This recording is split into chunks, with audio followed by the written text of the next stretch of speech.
You must preserve these books with body and soul. They contain the history of all our people, as well as our forefathers. Last year, I saved them in the flood, as well as you and your mother, but they got wet and therefore began to perish. In order not to lose them, I copied them on foreign paper. In case you inherit them, you must copy them likewise, and your children must do so too, so that they may never be lost. Written in the 3449th year after Atland was submerged, that is, according to the Christian reckoning, the year 1256.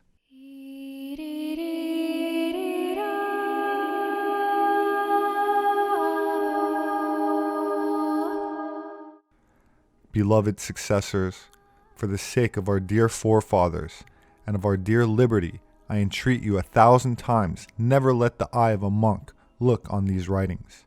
They are very insinuating, but they destroy in an underhand manner all that relates to us Frisians. In order to gain rich benefices, they conspire with foreign kings, who know that we are their greatest enemies, because we dare to speak to the people of liberty, rights, and the duties of princes. Therefore, they seek to destroy all that we derive from our forefathers and all that is left of our old customs. Ah, my beloved ones, I have visited their courts. If Wr-alda permits it, and we do not show ourselves strong to resist, they will altogether exterminate us. Lyco, surnamed Oera Linda.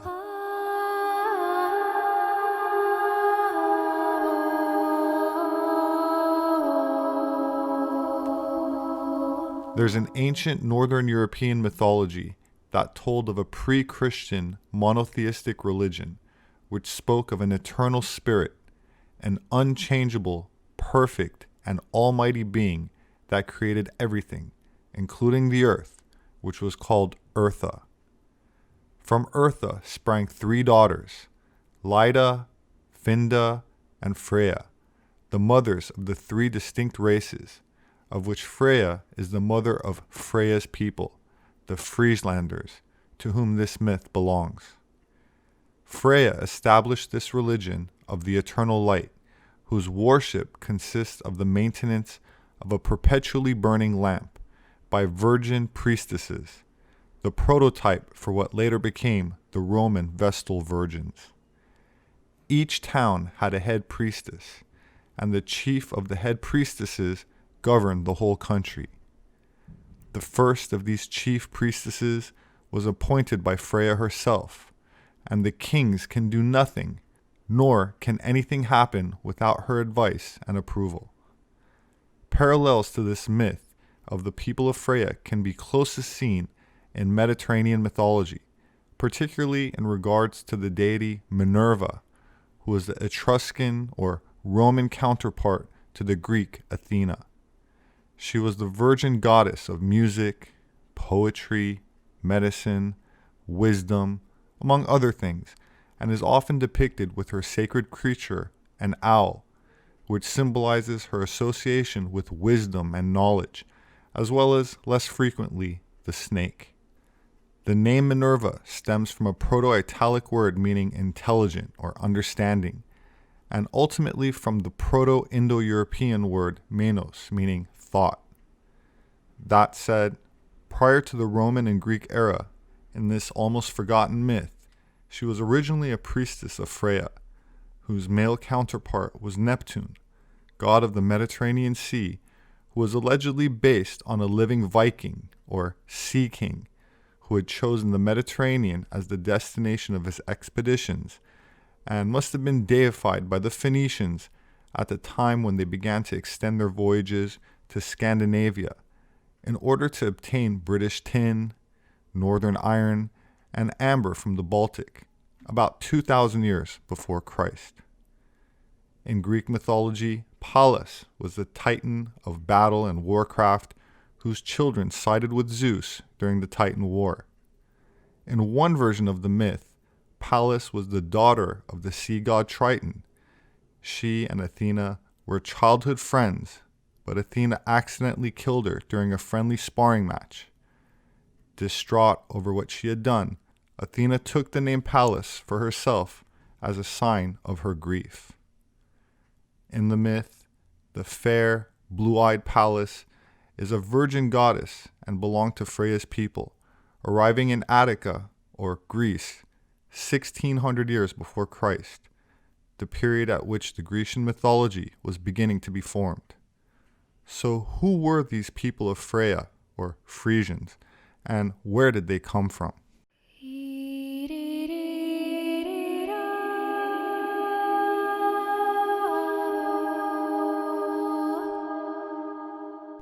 This singing technique, called culling, is an ancient Frisian herding call that was used by women long ago to call home the cows and goats back to the farm in the evenings. The Frisians are a Germanic ethnic group indigenous to the coastal parts of the Netherlands, Scandinavia, and northwestern Germany.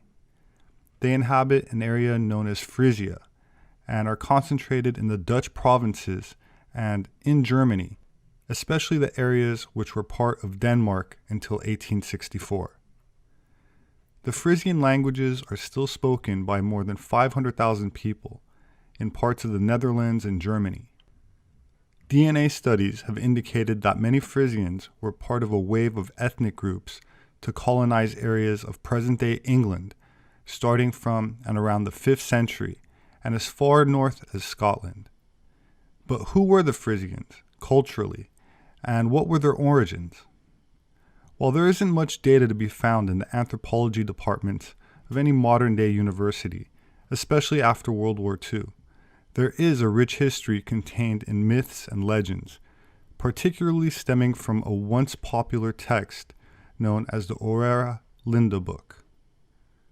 The manuscript came to light in 1867 when someone from the Linden family, who claimed to have inherited the book from his grandfather, decided to have it translated and published, which happened in Dutch in 1872 and then in English in 1876. The book was a hit amongst occultists and in secret societies, but was largely denounced by most mainstream historians as a forgery.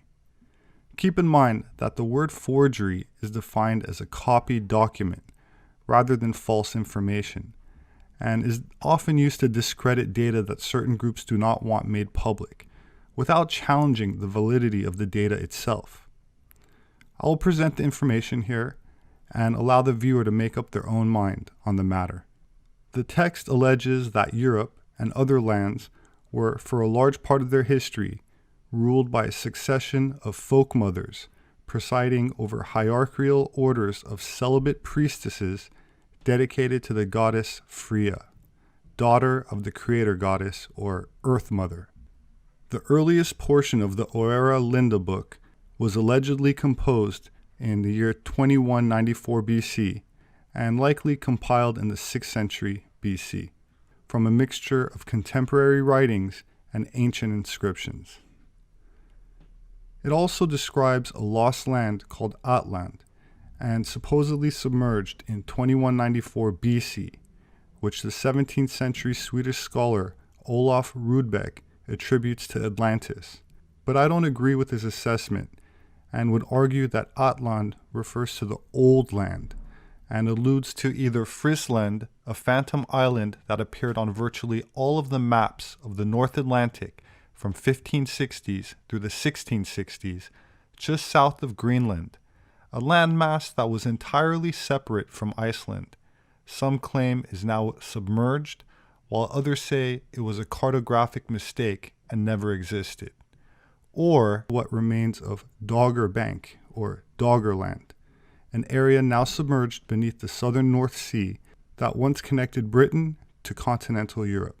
I'm of the opinion that the Atlantis Plato describes not only predates the dates of the cataclysms in the Oera Linda Book by many millennia, but was likely near the Azores in the Atlantic, the ocean named after it, or as Herodotus refers to the sea beyond the Pillars of Hercules, the Sea of Atlantis.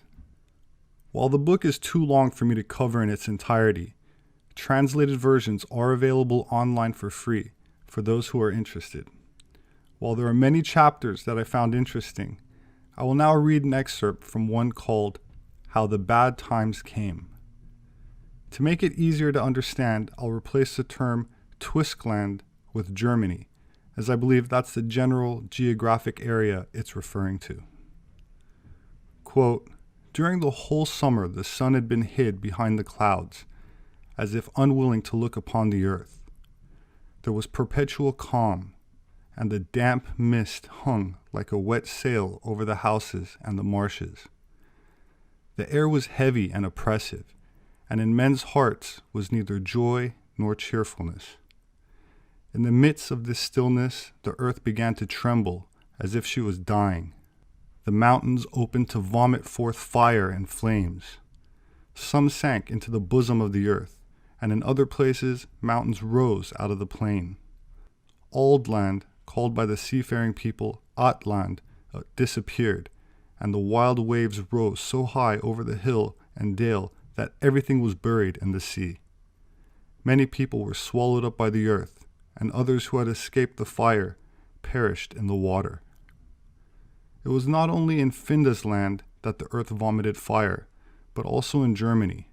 Whole forests were burned one after the other, and when the wind blew from that quarter, our land was covered with ashes. Rivers changed their course, and at their mouths new islands were formed of sand and drift. During 3 years this continued, but at length it ceased, and forests became visible. Many countries were submerged, and in other places land rose above the sea, and the wood was destroyed through the half of Germany. Troops of Finda's people came and settled in the empty places. Our dispersed people were exterminated or made slaves. The watchfulness was doubly impressed upon us, and time taught us that union is force. End quote.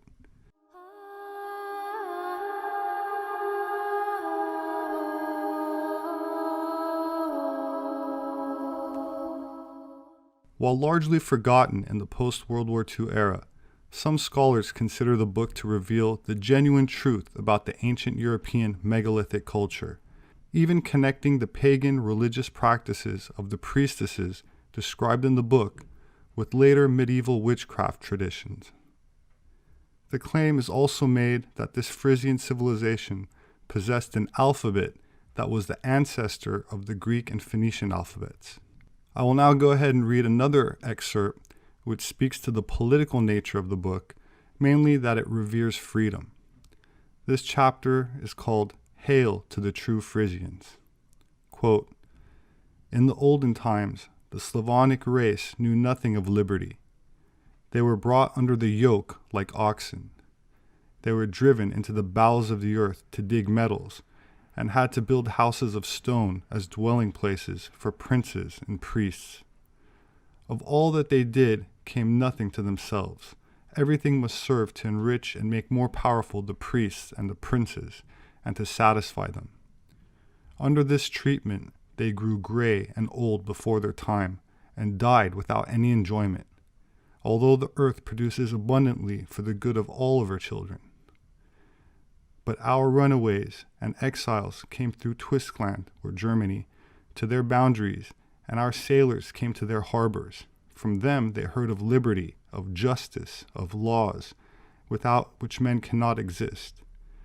This was all absorbed by the unhappy people, and like dew into an arid soil. When they fully understood this, the most courageous men of them began to clank their chains, which grieved the princes. The princes are proud and warlike. There is therefore some virtue in their hearts. They consulted together and bestowed some of their superfluity, but the cowardly hypocritical priests could not suffer this. Among their false gods they had invented also wicked cruel monsters. Pestilence broke out in the country, and they said that the gods were angry with the domineering of the wicked. Then the boldest of the people were strangled in their chains. The earth drank their blood, and that blood produced corn and fruits that inspired with wisdom those who ate them. End quote.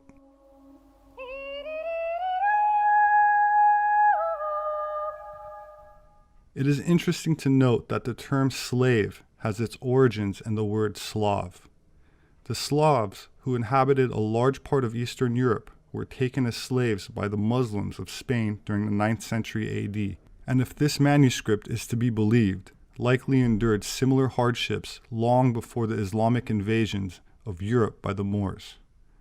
The word Moor, incidentally, comes from the Greek moros, meaning inhabitant of Mauritania, the region that stretches from central present-day Algeria westward to the Atlantic, covering northern Morocco and southward to the Atlas Mountains, inhabited by Amazigh, who are better known as Berbers, and are not sub-Saharan Africans, despite the overwhelming amount of Afrocentric revisionism that pollutes the internet and even academia these days. This is what Moors looked like. While North Africa is attached to the African continent, it is more importantly part of the Mediterranean and separated from sub-Saharan Africa by the Saharan Desert, which is about 3.5 million square miles, comparable to the area of China or the United States.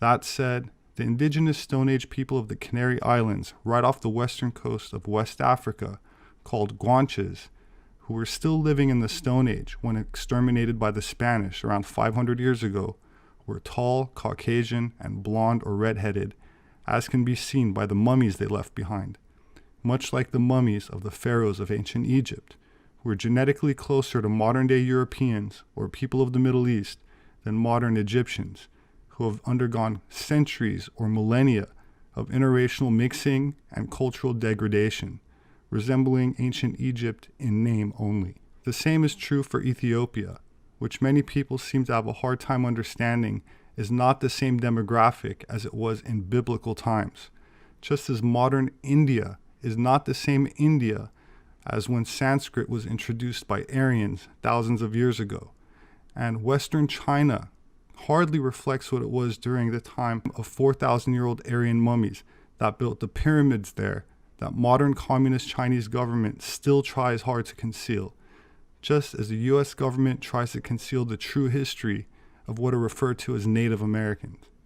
And likewise, the Oera Linda Book has been suppressed, probably because it exposes a history that is different from the current banker-financed, media-enforced, globalist, cultural Marxist narrative that we have all been brought up with, a political agenda designed to erode a sense of nation, race, gender, community, or family, and therefore resistance.